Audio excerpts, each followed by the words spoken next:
Welcome back to the JDA podcast. On this podcast episode, we have got transfer news, even though deadline days happened.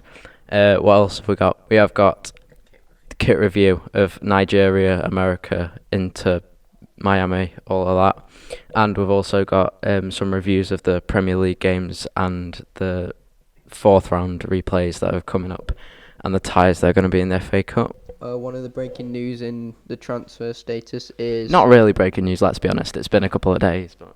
But just before the end of deadline day, Manchester United managed to bring in a new striker in Igalo. He will wear the number 25 and he's on loan for 6 months. What's your thought on this, Dan? Well, I think we needed a good striker because we've only got Martial at the moment. No Rashford. But we need somebody else because if Martial gets injured, I don't want to be starting Greenwood because the derby in the Carabao Cup where we won 1-0, you could see we were lacking another striker next to Martial because Greenwood just couldn't get the ball and do anything with it. And then we had to swap Daniel James at striker, and then it just didn't really happen from there. We didn't get a lot of chance. Well, we did get chances, but I don't think Greenwood's... I think he's ready, but I don't think he's ready for those type of games. And I think Igalo's proved that he's Premier League quality again in Watford. So hopefully it works out. You were linked to quite a few strikers, weren't you, in the January transfer window? I noticed the names like Josh King, Cavani, Glenn Murray. Glenn Murray? Yeah. Really? Loan off, but he's just signed a new contract at Brighton, so... Yeah, I think it's an overall good signing. Of course, Cavani is not moving, is he? No. So he's not going to Chelsea or United. After quite a bad season for AC Milan, there's some hopeful prospects coming out of their academy finally. One of the Maldini generation has just come out of their academy and made his debut. Daniel Maldini, is it? Oh, Daniel, yeah. Daniel. Yeah, and he's obviously the son of his father, Paolo Maldini, the Inter Milan legend and AC Milan, sorry. Legendary centre-back for Italy and AC Milan. And, of course, his grandfather, Cesare Maldini, another great defender who also played for AC Milan as well. So, won quite a few trophies. So, hopefully he can bring a fair few trophies to AC Milan as well. How long do you reckon it'll take until AC Milan get back on track and get into that top four of Syria? I reckon it'll take 2 years. If they have a good transfer window, I know they've just sold Piatek in the transfer window to Hertha Berlin, is it? Yeah. I think if they get another good striker, I know they've got quite a few good players like Kessie and Çalhanoğlu, but I think they need a good striker, a few good defenders, and then if they do that in the summer transfer window, I think next season could be very big for them. I could see Donnarumma being the next Buffon, to be fair. I think he's got the qualities of being a good captain for them as well. And AC need to do something because Inter look like they could go on and do some serious damage and be one of the best teams in Milan after they've just basically bought out the whole Premier League with the signings of Victor Moses, Christian Eriksen, Sanchez, Lukaku and Young. So they look like they're building something good over there. What do you think? In a derby, who would you put to win at the moment, Inter or AC? At the moment, I think Inter Milan have probably... At the moment, Inter Milan win it hands down. Yeah, they've got such a good young squad with Lukaku and Lautaro Martinez. Good backups as well in Ashley Young, who's a very determined player, and I think in the Premier League he was alright, but I think he could probably thrive in his old age in Italy. So, could you see Inter Milan going far in the Champions League this year? Europa League. Yeah, I know quite a few good teams dropped out of the Champions League this year, but I think there's some teams that are better than Inter Milan this season. So I can see them getting to the final or quarter-final, but I can't see them winning it. Now we're going to talk about the Premier League winter break. Of course, it's the first year that this is happening. Of course, last year they all voted, the Premier League clubs, if they wanted one or not, and it's going ahead. And like most European leagues, like Serie A, La Liga, Bayern Munich, not Bayern Munich, Bundesliga. Uh, they're all having a winter break at the moment between December or January. So, what are your thoughts on the Premier League having one?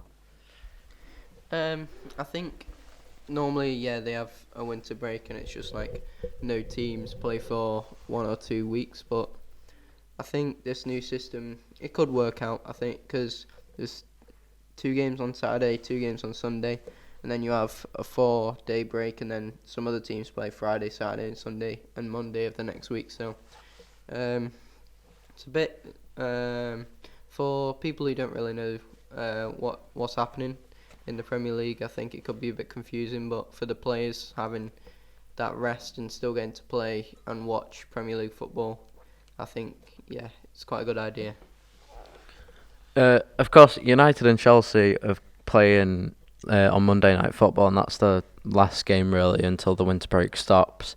And they like the furthest teams away, really, with a 21-day, I think it is, away. What do you think about that and how far it is? What do you think, Joe? I think it's a bit weird how it's so long because they're not playing for 3 weeks or something. And I know they'll be training in the time, but they won't have any competitive games, and surely they'll run out of training. I think it's going to be very strange for the next few years until people settle into it. A bit like VAR then. Yeah, pretty much. Have you seen that vote thing on VAR? No, we'll get onto VAR in a bit, but this winter break, of course, would you say Premier League are following on suit to other leagues, saying it works for them, so why can't it work for us?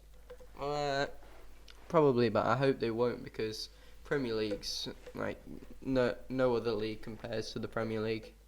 I know Serie A, Ligue 1 are all they're taken as much smaller leagues, and I think the vibe inside the Premier League's much different to any other league. And I think it's far more competitive. Yeah, if they started copying any of those other leagues, I think the quality might go down a bit. Could you argue that VAR and this winter break, these two things that have come in, have already been going it for years in other leagues? Not so much VAR, but the winter break. So could you say that the Premier League are following other leagues? Yeah, I think it's sort of worked for other leagues, and I think there's been so much controversy around things like this in the Premier League lately that I think they sort of needed something to happen, and something to happen quickly. So I think along this sort of winter break probably wasn't the best thing to do, but if you're going to change something drastically quickly, I think it's probably one of the best things to put your mind on. Now we're going to do an FA Cup roundup of the fourth round replays. Starting off with Liverpool, and there was an own goal from Williams for Shrewsbury that put Liverpool in the lead in the 75th minute. I thought Shrewsbury were going to come back, to be fair, and score, but they didn't look like they had a good chance. But yeah, Liverpool, we're just looking at the lineup at the moment, wasn't a very good, well, not a very good team, but it's the under 12s, as we said, 13s the other week, against a League 2, I believe, or League 1, Shrewsbury. And yeah, the stats don't look good. What do you think, Joe? Going off the stats. So obviously Liverpool absolutely dominated, but out of the 14 shots, they only had 4 on target, which is shocking. And to not put any of them in is even worse. They had 70% possession. They should have put a lot more shots on target in. It is an inexperienced team, and that is forgivable. But they should have been beating Shrewsbury by a lot more than 1-0. Alex, what are your thoughts on this FA Cup replay match? I know it was probably complete domination by Liverpool, but with such a young squad, I don't think a team, although they're in League 1, I don't think a team of professional footballers should let themselves be played that well by such a young team. But then again, it was a very good performance from such a young Liverpool team. Now we're going to move on to Newcastle versus Oxford United. And this was a pretty good match, to be fair. If you were watching this on BBC, you would have been in for a cracker because Newcastle go up 2-0 in the first 30 minutes. And then late on, Oxford United get one through Kelly in the 84th minute. And then in the 94th minute, we're going into extra time. Holland scores for Oxford United to make it 2-2. And then Alan St. Maxima in the 116th minute of extra time managed to get a goal which absolutely shocked Oxford. And they did so well as well, and I thought they were going to go through. But then with 4 minutes to go, St. Maxima just comes out with that banger. What do you think, Alex? Yeah, it was quite a good goal from St. Maximin to win the game. I don't think, Newcastle did not dominate. No team dominated, really. I think Newcastle probably the better team, but probably the right result for Newcastle to win. And some interesting celebrations from the Newcastle fans when they did get that winner. Can't tell you what one of the fans did, but if you want to look it up, be my guest. Joe, going off the stats, I mean, if you're looking at the shots, I'm pretty surprised how a League One team can have more shots in a game than Newcastle in Premier League. Yeah, the stats look really even. It seems to be a really tight game, and I don't see how that can happen with a Premier League side. And is it League One? Yeah, League One. And a League One team. I don't see how that's happening, especially with Liverpool and Shrewsbury the other day as well. Now we're going to move on to the Tottenham game. So this one went to 3-2 to Tottenham against Southampton. Pretty close game, but then Son came in the 87th minute with a penalty and scored. Jack Stevens getting an own goal, and then Lucas scoring, and then Long and Ings getting the goals for Southampton. Southampton are looking good at the moment, and looking at the stats here, 15 shots, 7 on target compared to Spurs' 9 shots and 3 on target. What do you think about Southampton at the moment? Do you reckon after that 9-0 beating, Hasenhüttl's absolutely just made Southampton in a good team? Because they look quite good at the moment after beating Chelsea, I think it was, the other week. Yeah, I think after that 9-0 thumping against Leicester at their own ground, St Mary's, I think something's changed with the players. I think they've realised what they've done wrong, and that performance against Spurs, I know Spurs did eventually win it, but I've seen a lot of things about how Spurs got away with one and stuff like that. So, and to just be edged out by a team that just beat the Premier League champions from last season, I think it's very good from them. And also a few weeks ago, they did manage to beat Leicester after losing 9-0 to them earlier in the season. So definitely a big change gone on at Southampton. It really seems like they know what it really seems like they've realised what they have to do to stay in the Premier League now. They're putting in a lot more effort and just playing for the game more now. Joe, what do you think about the possession stats? Because you wouldn't normally see a Jose Mourinho team having 43% possession and Southampton having 57%. Yeah, you wouldn't normally see Mourinho having less possession, and I can't see how Tottenham have let that happen, especially against a team like Southampton, who shouldn't be making the top 10 really. The other game was Derby County 4-2. Was this the game where Rooney scored a free kick? Yeah, it was. I saw this free kick from Rooney. It was Rooney as he was in the past. Brilliant. Not much to talk about really, but it was a good game, of course. It was 4-2, but everybody really expected Derby to win. But Northampton fans are meant to be very good and very good support. We're also going to go on to Birmingham Coventry. Of course, this is a weird one. Joe, do you want to explain what the stadium issue is at the moment? So, Coventry don't currently have their own home stadium, so they were playing at home at Birmingham. And so obviously both teams were at home. Birmingham was said to be playing at home, but it was the same for both teams really. They were both playing on a home ground, so it was a bit weird. But yeah, apart from that, it was a good game. Yeah, I'm just looking at the goals here now, and looked a pretty dramatic game. Roberts getting an own goal for Birmingham, so Coventry got the goal, and then Dean in the 92nd minute for Birmingham got the goal, and then it went to extra time, and I think it's BMO for Coventry scored in the 114th minute, and then Bella scored in the 120th minute. That must have been dramatic. And then it was 4-1 to Coventry on penalties. Birmingham on penalties. Yeah, look, it sounded a bit of a dramatic game, Alex, didn't it? Yeah, definitely. I know Coventry have struggled with financial issues in just recently, and I think Birmingham were very nice to let them play in their stadium. But yeah, very good performance from Coventry against quite a young Birmingham side who I know have got some very good players, some linked with Manchester United and stuff like that. So yeah, very well played from Coventry. Also, it finished 3-3 in the Cardiff City-Reading game, and Reading won 4-1 on penalties.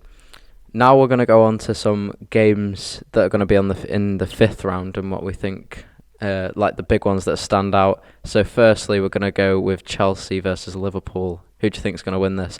Bearing in mind, Liverpool could put out their under-12s again. What do you think? Well, I think if they do end up playing their younger side again, I think Chelsea will probably win. I'd say 3-1. I think they if Liverpool did weaken their side, I think Chelsea would, not to as much of an extent, but definitely weaker than they would normally. So yeah, I'll probably go 3-1 Chelsea. What are your thoughts, Joe? Chelsea versus Liverpool. Do you reckon this Liverpool streak of youth is going to go after this next round? Yeah, I think I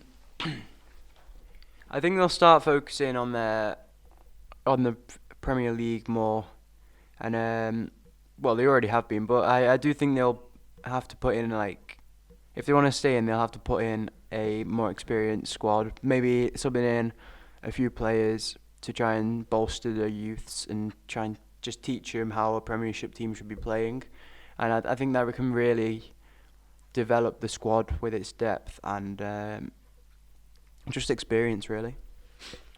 Next game we're going to move on to is the lowest seeded team left in League One, Portsmouth versus Arsenal. Big game for Portsmouth this. Could they get victory in the FA Cup like they did in 2010? What do you think about this tie, Alex? Yeah, I think it's going to be a very interesting tie. I know Arsenal just scraped past Leeds, was it, in the last round? Yeah, 1-0. Yeah, 1-0. I thought Leeds played very well, but Arsenal did scrape it. And to be playing a team away from home, who are probably the worst team left in the competition, I think the stadium is going to be like absolutely rocking, and I think it's going to be hard for the Arsenal players. But I think they'll pull through it. I think they'll win 2-0. What about you, Joe? Who do you think is going to win this Portsmouth-Arsenal tie? Yeah, I do think the atmosphere will be historic, but I think it's a safe bet that Arsenal will win this one. Sorry, Portsmouth, but yeah, Portsmouth have done really well to get to where they are. The next game we're going to move on to is Tottenham versus Norwich. Of course, the only two Premier League tie game. What do you think about this?